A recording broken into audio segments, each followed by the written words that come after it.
Gamers. Gaming. I fucking love it. Oh my god.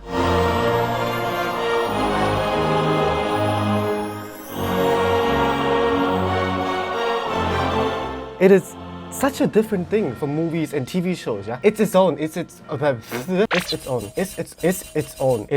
own thing. There you go. Like, yeah, sure, I can enjoy the cinematography of a movie and, you know, enjoy the music production behind it, the composer, the process of making that film, and look into the production and delve deeper into the lore of that film and enjoy the acting, and enjoy the acting, and enjoy the acting, and holy shit, I am vengeance. But video games is just so special.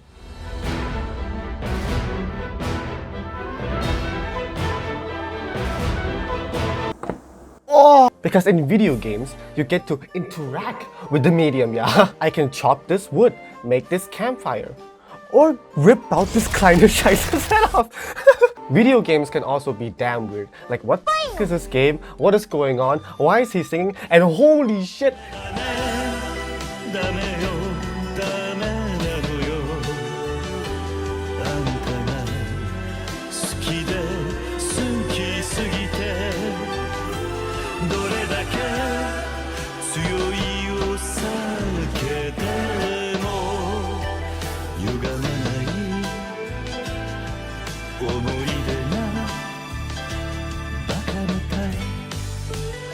Damn, I cry. And also, I can.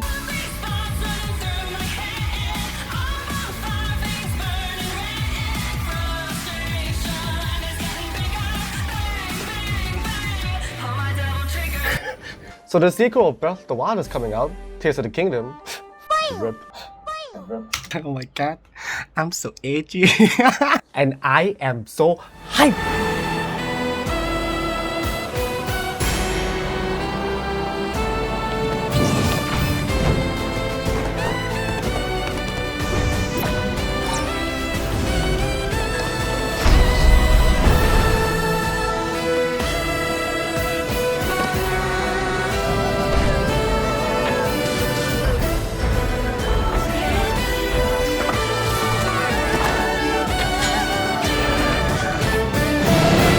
Let me tell you something.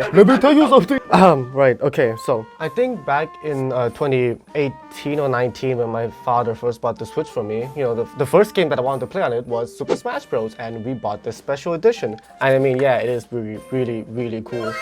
And look at that, right? That is cool, but the right controller just looks like just a line. I don't know why they did that. Reminds me of the Lost meme. And the first game that we bought with the Switch was the, well, you know, Super Smash Bros. Ultimate, and I bought the Switch specifically because of Smash Bros. And it looked fun as hell. Just from the trailer, I was hyped. I know nothing of Super Smash Bros. By the way, I was blind to the whole series and franchise on Nintendo at the time. But the hype surrounding the game and the release and people's reaction to the video game really elevated the level of excitement that I have for the game. And so I bought it, and I had a ton of fun. Back then, when I first got the Switch, I brought the Switch to school to play Smash Bros. With my friends. And initially, we had only like 3 controllers, you know, counting the 2 controllers on the Switch and counting the Pro controller. And yeah, at the first, we only had 3 controllers, but you know, later on, there was this kid who also had a Switch, and he thought it would be fun to play with us. So yeah, the kid brought his Switch, and my friend at the time also had a Switch. And before I knew it, we had a whole 8-player match for like almost every lunch, and it was a core memory. I really miss those days. It was so cool. Well, we were left with some amazing memories of us just fighting on Final Destination and Battlefield, Cloud and Charizard, Bowser. And that was the first game I got for the Switch, while the second game I got was The Legend of Zelda Breath of the Wild. And it was the best gaming decision I've ever made in my life. You know, at first I knew absolutely nothing about the Legend of Zelda franchise at all. I was going into Breath of the Wild completely blind. All I knew was that it was Game of the Year for 2017. And I heard that it was amazing, so I don't see why not, right? But the only thing that I know from The Legend of Zelda was that this guy is not Zelda. This is Zelda. This guy is Link. And the other thing I knew was that Link is hot. that Link is hot. Is Link hot to you? Link is hot. I gotta say, Link is hot. But I miss you, Reggie. I miss you so much. With the recent news of how shitty Nintendo is to its content creators, let's just take this video as a moment to remember how good Breath of the Wild was. So I'm just gonna ramble about Breath of the Wild for the entire video. Yeah, so let's first talk about the story of Breath of the Wild.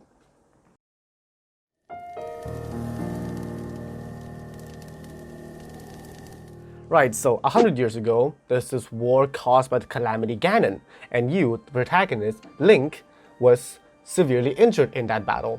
Zelda, the princess, at the time, brought you into a shrine and let you rest in the shrine.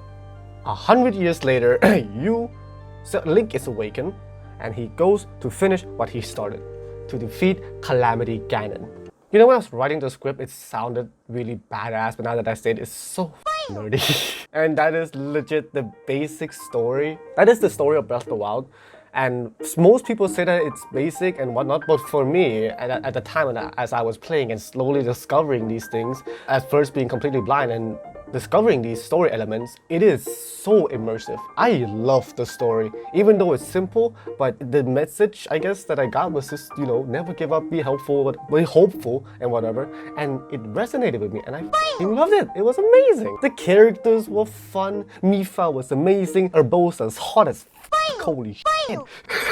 I think I just have a kink. I think and just remembering the cutscenes from the game, it is so badass. Some of the cutscenes are so emotional, and some of the cutscenes really builds the tension to before Calamity Ganon happens. You get to see how, like, people are ready for Calamity Ganon, right? They have these divine beasts, and they are assigned from warriors of each part of the land to protect Hyrule against Calamity Ganon. As you see the cutscenes and how it builds up to Calamity Ganon, it was just so badass. I love it. Bottom line, story good, me like, brain go. So the game begins with Link waking up and, you know, discovering the shrine for a bit, and then when you walk out of the shrine, this happens.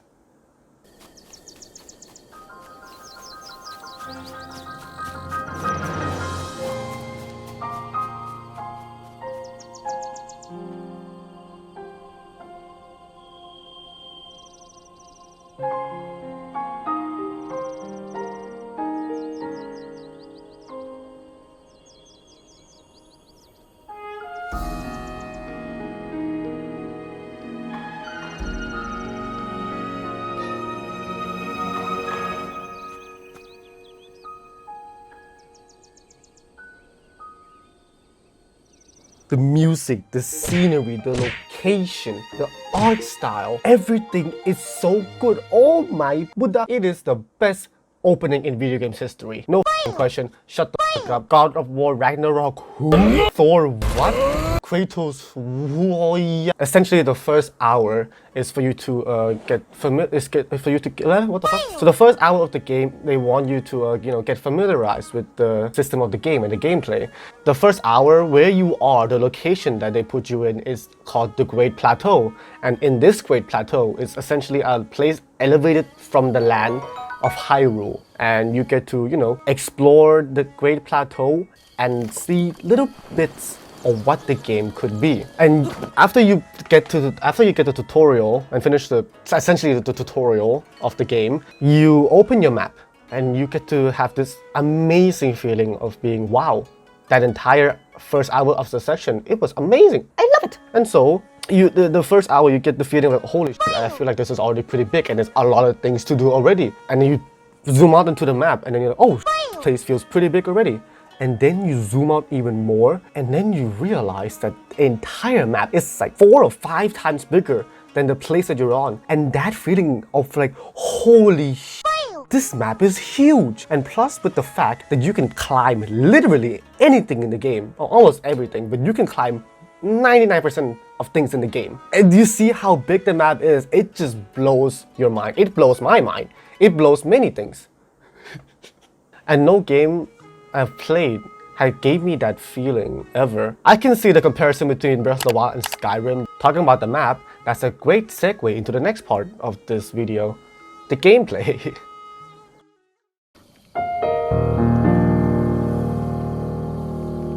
There are many different ways you can approach this game. All right. Okay? Imagine you found like a bokoblin camp, another enemies of the game. Okay. You found a bokoblin camp. You can, of course, run straight in and fight to your last heart container, or use a bow. Or you can find a metal cube, freeze that metal cube in time, hit it a bunch of times, unfreeze the metal cube, and see that metal cube plow to the enemies without you wasting a single sweat and without getting yourself hit in the process. Or use bombs. It's the possibility. It's the options that you can. It's the options that you have. It's the options that the game gives you. The game says nothing because they know that you have all these abilities. So it's completely up to you and how you want to use it and how you want to approach the situation. It's 100% freedom. It is amazing. And that was the principle of making Breath of the Wild, to be able to interact with the world in a way that makes sense. You bring out a torch, put it on the ground with grass, burns. You have a sword, you have an axe, any sharp weapons. You find a tree, you smack the tree, you cut the tree.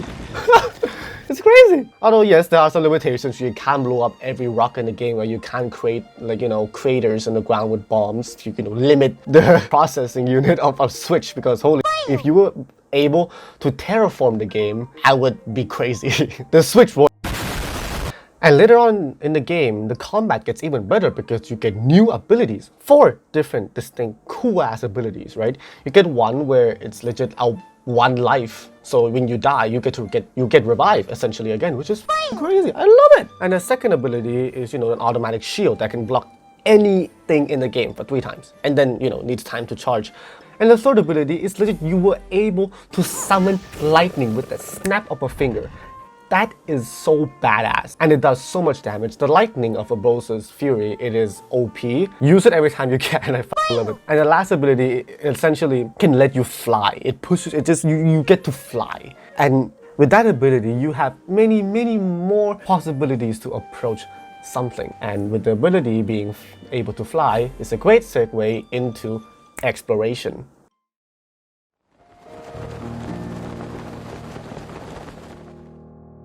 Exploration.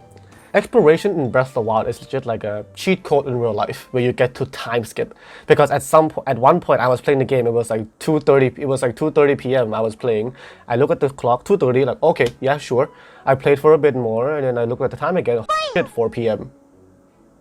What the you get lost in the world of Hyrule. It's so diverse. Like, wow. I mean, you first start off in the world. You are introduced to the basic landscape, the grass field of Hyrule. It is, vast open land. It's a vast open field with, ruins and things to explore about, like, oh shit, what happened 100 years ago? Like 100 years ago, this was a beautiful place, there was cities, people were thriving, it was a beautiful civilization, but, Calamity Ganon happened, and 100 years later, this is what is left of Hyrule. And it tells a story in the land with just locations, and that's how you do great storytelling as well in exploration. And the diversity of Hyrule doesn't just end at the Hyrule grass field. There's the intimidating Death Mountain, the Zen of Zora's Domain, the heatness of Gerudo, and the frozen mountains of Hebra. And everything fits into this world, into Hyrule, and it's so beautiful. Honorable mention, Korok's Forest is also a beautiful place to explore, if your Switch can handle that shit. Because my goodness, every time I go into Korok's Forest, my Switch fucking explodes, bro. Holy shit. And still on the topic of exploration, there was this one time when at the time, me and my friend, we had a Switch, right? And this guy, at this point, he's like my best friend. At the time, we both have a Switch, and we both played Breath of the Wild, and we both loved the game. We love exploring and telling each other, like, oh my god, look at this location, look where it leads to and whatnot. And there was this one time when I was exploring, I think, the mountains in Lineru. There were steps in these mountains. And I thought, whoa, this must lead to something, right? So I took a picture of the mountain and I sent it to my friend and I said, like, holy shit, this could lead to something. Look at that, the steps, the stairs. And then he texted me, I was like, yo, yeah, as well. Let's try to go, let's see. let's explore. And so I think for 2 hours, me and my friend were just sending screenshots and then telling each other like, oh my god, there's something here, something there. And at the top of the mountain, there was this great encounter where it was not mentioned in the entire game. It is up to you to explore and find this. There was nothing in the game saying that, you know, there's something at the top of this mountain. You just explore. And you go up to this mountain and then there is something at the top of the mountain. And it was a beautiful encounter. I think at the time, me and my friend were just so happy we get to find something, and it was so cool. I miss you, man. Real talk, I miss you. Hope you're doing good up there. He's not dead. Up there, as in he lives, you know, up the country above Thailand. He's not dead. It sounds like he's dead. He's not. And another great encounter I had with Breath of the Wild while exploring was I was exploring Hyrule, just walking around, you know, trying to get to a tower and open the maps more. And there was this one time where an NPC that looks like a mermaid to me, and at the time I thought, what the f is it? Okay, there's different species of people living in Hyrule, I guess. And then the mermaid, which turns out to be a Zora, and Zora are these hybrid people who lives in water. Not hybrid people, but like, you know, creatures who live in water, a humanoid species who lives in water, in tandem with water, and you know, they have fins and shit, like human fish people, they're fish people essentially. Sounds like a slur. Fish people sounds like a slur. And you know, this Zora told me like, oh, you should find this Princess Sidon, you know, he has something for you. And then at the time, it popped up as a mission, but I didn't see that. I didn't notice that it popped up as a mission or a quest. And I thought, okay, you know what, I can take a detour, right? I could stop and go follow this Prince Sidon or whatever. So, you know, I explored in the general direction where it tells me to go. I went there, found another Zora that said, oh, Prince Sidon is right over there. Like, okay, cool. I walked to Prince Sidon, and then it led me to this long stretch of quests where it essentially leads to one of the big cities in the game. At the time, discovering that place was magical because I didn't know it was a mission. I didn't know it was an important thing in the game that you have to do. I just thought, you know what, it would be, I could take a detour. It would be cool if I could get something nice out of this, this encounter. And what I got was a beautiful memory in my mind. Just walking around, because the game, I guess the game did, I don't remember if the game told me there was something. It just says like, oh yeah, follow this character. I thought, okay, cool, yeah, I follow, and then boom, I was met with Zora's Domain, one of the most beautiful cities in Hyrule. And that really made me love the game even more and kept on playing because, wow, it's just, I discovered this. I don't even know. I think it's my incompetence and ignorance, but that led me to, you know, having one of the best memories of that game. Exploration in Breath of the Wild, it is the most unique experience you could ever have in playing a video game. Okay, I didn't write a script. I didn't write a script about this.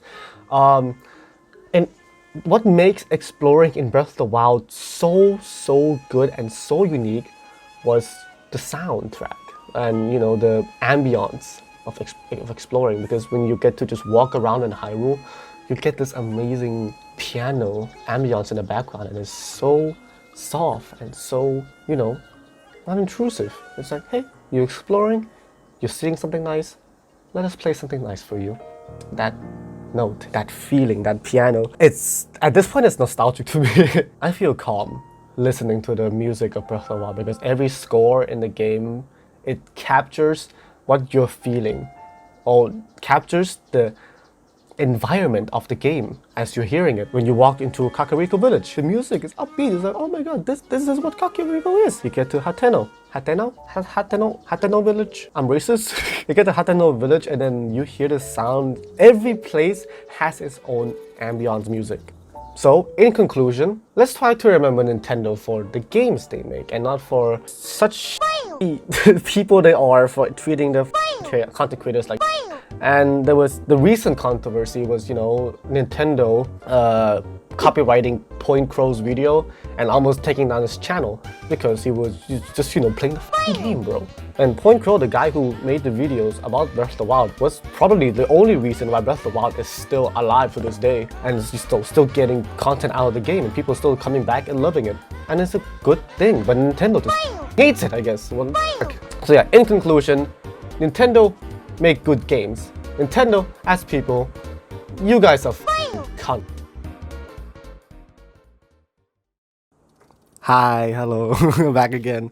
Another video in the bag. Wow, holy scheisse. There's a couple of things I want to say. First of all, thank you for watching this video. Took a long time, but it took a week actually. It was crazy actually. This video was done in a week. Yeah. I see some problems with the video. There's some broken English here and there. There was some grammar mistakes. There was a lot of grammar mistakes actually. Thank you for watching me talking about the things I love for about 20 minutes, and highly appreciate it. Thank you guys. Content schedule, don't worry about that. I'll try to see what I can do every week, as you can see with some of the shorts that I've already done, if you've seen them. Yeah, I'll just try to see if I can get some things out every week. Hopefully now, because I've learned discipline. And yeah, we'll see. Every week there'll be something out.